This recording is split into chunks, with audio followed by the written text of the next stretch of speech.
I'm Amy Cherry. This local news is a service of Flagler County's Toyota dealer, Beaver Toyota, here to wow ya. The latest COVID-19 indicators are all tracking in the right direction when it comes to Flagler County. John Arking has the details. Flagler County Health Officer Bob Snyder, speaking on WNZF's Free for All Friday, said that cases are down into the single digits again, with a total positivity rate of 4.6%, the first time it's been below 5% in several weeks. Snyder said that just 6 Flagler County residents are currently hospitalized with COVID-19, which he says was in the teens just a month ago, and there are several other positive indicators. Of all of our congregate care facilities, nursing homes, and ALFs, 0 residents with COVID-19. We hadn't seen that in quite a while. Things have calmed down a bit in our school system. We're getting onesie-twosies of cases at 2 or 3 schools the last 2 to 3 weeks. So the RT value is down. So we're back where we were, I'd say, 2.5 months ago, of all these indicators tracking in the right direction. So that's good news for Flagler County. And again, it's a sobering statistic. I mean, we still have the virus. It's still out there in the community. We still want to press upon everyone the importance of social distancing and mask wearing. That is very important. Snyder says a vaccine is still off in the future for the general public, so these are the things they'll continue to talk and preach about. From the WNZF Newsroom, I'm John Arkin.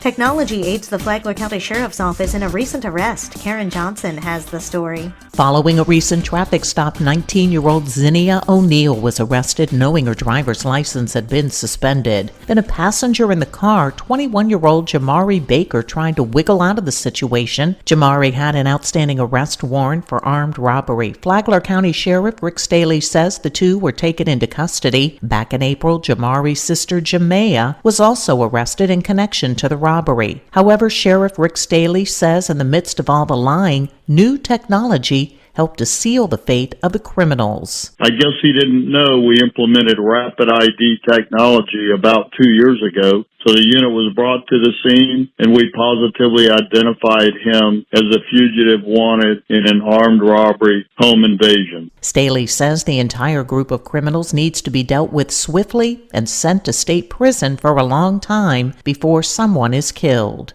For Flagler's Morning News, I'm Karen Johnson. There's a law that you cannot build something that allows your stormwater to flow onto somebody else's property. The Flagler Beach City Commission has given a developer 4 conditions it must meet in order for the governing body to approve the Gardens project, a more than 450-home community proposed for John Anderson Highway.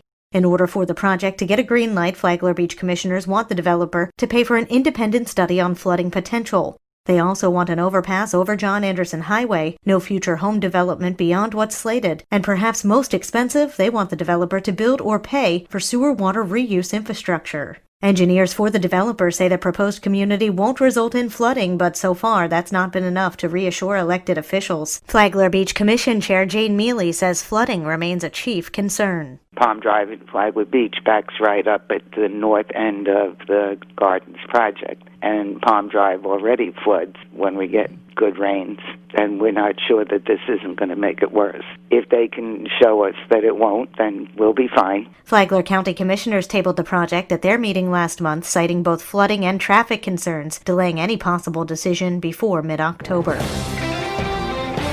2 men are running to be the head lawman in Flagler County. We'll hear from Flagler County Sheriff Rick Staley tomorrow. Today we hear from his Democratic challenger, Larry Jones. Jones is a lifelong resident, having moved here from St. Augustine some 60 years ago. He's raised his kids here and says that the county needs to make an investment. I stand firm on the issues that stands in Flagler County today.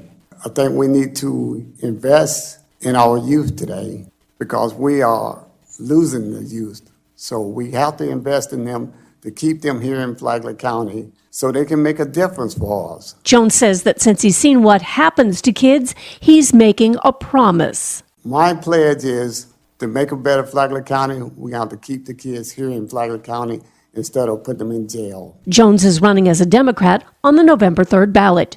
You can hear the 2-night candidate forum at flaglerbroadcasting.com. From the WNZF Newsroom, I'm Deb Albertson. And now you're up to date on Flagler's Morning News. I'm Amy Cherry.